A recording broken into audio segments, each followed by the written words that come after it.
Agar og'zingizdan qo'lansa hid kelsa, asosiy sababini bartaraf qilmasangiz, 5 mahal tishlaringizni yuvsangiz ham badbo'y hid yo'qolmaydi.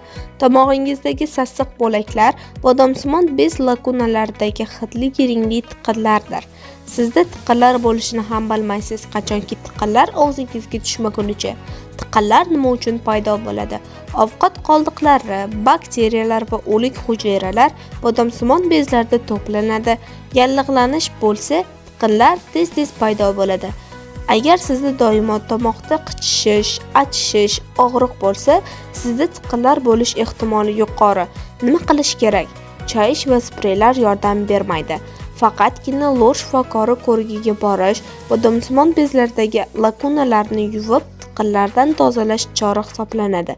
Lakunalarni yuvdirmasangiz, tiqinlar ko'payib, og'izdan badbo'y hid kelishidan tashqari, immunitet pasayishi, bodomsimon bezlardagi bakteriyalar to'qima ichida o'zidan doimiy qonga zahar chiqarib turadi. Organizm toksikatsiyasiga, revmatizmni rivojlanishiga olib keladi. Tomog'ingiz og'rimasidan lor vrachiga borib, lakunalarni yuvdirishni odat qiling.